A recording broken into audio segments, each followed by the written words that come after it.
बहुत ज़्यादा चैलेंजेस हैं ख़ास तौर पे इकॉनमी को लेकर के, और वज़ीर आज़म शहबाज शरीफ ये कहते हैं कि सख्त फ़ैसले करने पड़ेंगे, कर रहे हैं, आगे भी करेंगे। लेकिन अगर इत्तेहादियों में फूट पड़ जाती है, जिस तरह के बयानात MQM की तरफ से आ रहे हैं, जिस तरह की शेर व शायरी हो रही है, मैंने अभी आपको सुनाई भी है, तो फिर तो सख्त फ़ैसलों तक भी नौबत नहीं जाएगी, हुकूमत पहले ही ख़त्म हो सकती है। खोसा साहब देखें, ये बिल्कुल हमारा मुआहदा हुआ है और MQM के साथ हम उसके पाबंद भी हैं और इंशाअल्लाह उसका जो है करेंगे भी। और उनका एक ही सबसे बड़ा जो मुतालबा था ये था कि जो सुप्रीम कोर्ट की जजमेंट आई है आर्टिकल 140A पर, जिसमें डेवोल्यूशन जो है निचली लेवल पर जो है डिस्ट्रिक्ट गवर्नमेंट्स को देनी है, जिसमें आपने उनको फाइनेंशियल ऑटोनॉमी देनी है, एडमिनिस्ट्रेटिव ऑटोनॉमी देनी है, एग्जीक्यूटिव ऑटोनॉमी देनी है, पॉलिटिकल ऑटोनॉमी देनी है। तो उस सिलसिले में हमारी नशिस्तें हो चुकी हैं और हम एक मुसवदा जो है वो लेकर आएंगे इंशाअल्लाह, और उसमें जो तरामीम हैं वो उसके मुताबिक करेंगे। हमने देखे उसमें जो सुप्रीम कोर्ट का चीफ जस्टिस गुलजार अहमद साहब आखिरी दिन जो वो फैसला करके गए थे, अगरचे हमने जब देखा तो तहफ़्फ़ुज़ात थे उसमें काफ़ी, लेकिन फिर भी फैसला ये किया गया कि नहीं, हम इसकी रिव्यू में नहीं जाएंगे। हालांकि हमारे पास ऑप्शन थी और ये डिस्कशंस हुई कि ये जो है शायद इससे मुतजावज़ है, क्योंकि ये शायद जो है कुछ ज़्यादा जो है सूबाई हुकूमत और सूबाई असम्बली पर भी इसकी कदगन लगती है कि अगर सारा कुछ बल्दियात को दे देना है तो सूबाई हुकूमत और सूबाई जो महकमे हैं वो तो फिर फारिग हो जाएंगे। लेकिन बाहर क्या क़यादत ने यह तय किया कि नहीं, हम इसको जो है ठीक है, हम सबको साथ लेके चलना चाहते हैं। जमात इस्लामी से भी अलहदा हुआ था, MQM से भी अलहदा हमारे हुए, और हम ये मुसवदा ला रहे हैं। उनका सबसे बड़ा ये। अब देखिए, बात ये है कि अगर बल्दियाती इलेक्शंस में कहीं कहीं बिल्कुल हुई हैं, मैं मानता हूँ, और आपकी टीवी की आंखों ने दिखाया है, लेकिन बाय एंड लार्ज जो है इलेक्टोरल प्रोसेस में शफाफियत है। कुछ जगह देखें, इलेक्शन एक नेचुरल सा फिनोमेना है, मुतहारिब ग्रुप्स लड़ रहे होते हैं एक दूसरे के खिलाफ, वहाँ कुछ न कुछ जो है ओवरडोइंग होती है और हुई है इसमें।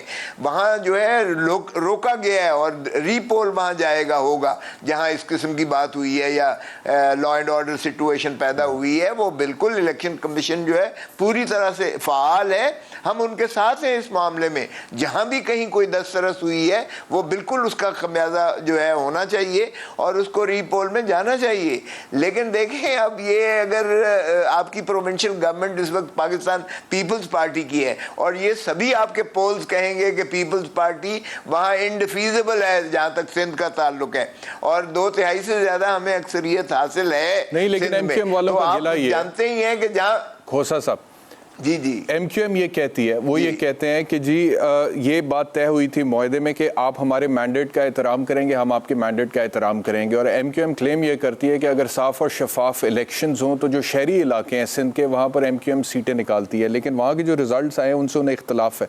और अगर शेख रशीद साहब ये बोलें, जो कि उन्होंने बोला, मैं आपको सुनवा भी देता हूँ, और PTI वाले ये बोलें कि इलेक्शंस में धांधली हो रही है, तो फिर तो चले समझ आती है कि उसके अंदर किसी किस्म की कोई इल्ज़ाम तराशी भी हो सकती है, क्योंकि वो है ही सियासी तौर पर आपके मुखालिफिन। लेकिन फ़िलहाल ये लोग तो आपके इत्तेहादी हैं, आपके अपने इत्तेहादी ये बोल रहे हैं कि इलेक्शंस में धांधली हो रही है, हमारे रिजल्ट्स रोके जा रहे हैं, अमले को अगवा किया जा रहा है, तो फिर इलेक्शन की क्रेडिबिलिटी क्या रह जाएगी?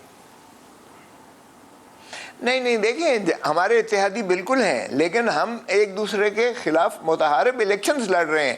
और अगर पंजाब में भी होगा तो हम मुस्लिम लीग नून के खिलाफ इलेक्शंस लड़ेंगे। आप देखेंगे कि हम एक दूसरे के खिलाफ लड़ते हैं। ये स्पेस या तो आपकी जो है आपके मुआहदा तय हुआ हो कि जी इतनी सीटें आपने हमें देनी है, इतनी सीटें हमने आपको देनी है, और उस पर जो है हम उनके उम्मीदवारों को तायीद करें और वो हमारे उम्मीदवारों को सपोर्ट करें, तो वो और बात होती है। लेकिन जब आप एक दूसरे के खिलाफ नबुर्द आजमा होंगे, लड़ेंगे इलेक्टोरल प्रोसेस में, तो फिर बदकिस्मती है हमारे मुल्क की कि हारने वाला फिर यही कहता है, तो हारने वाला हमेशा यही कहता है। इस तरह से ये हमें जो माहौल है, बिल्कुल सही आप फरमा रहे हैं, ये जो माहौल है, इस माहौल में फिर क्या ये हुकूमत मुद्दत पूरी कर पाएगी? मिसाल के तौर पे आप लोग हुकूमत में भी इत्तेहादी हैं, एट द सेम टाइम आप एक दूसरे के खिलाफ इलेक्शंस भी लड़ रहे हैं और उन इलेक्शंस लड़ने के नतीजे में बदमज़गी भी पैदा हो रही है, इल्ज़ाम तराशी भी हो रही है, कुछ सीटों पर धांधली के हवाले से आप भी मान रहे हैं कि गलत हुआ है, वहाँ पर री इलेक्शन होगा।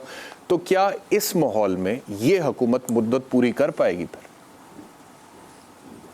देखिए, ये आपकी बात बिल्कुल $1 मिलियन सवाल है कि अब वहाँ बाप वाले भी जो है अपनी दिखा रहे हैं, कुछ PML काफ में भी जो है ख़ानदान में एक फूट पड़ चुकी है, लेकिन हमने देखें बड़ेपन का सबूत दिया। पंजाब में हमने जो है अपने कैंडिडेट्स विड्रॉ करके हमने PMLN जिनकी बरतरी अददी बरतरी है और ये तस्लीम करते हैं हम, तो हमने उनके रास्ते में हमवार किया। ये हमारा बड़ापन है, पाकिस्तान पीपल्स पार्टी हमेशा करती है।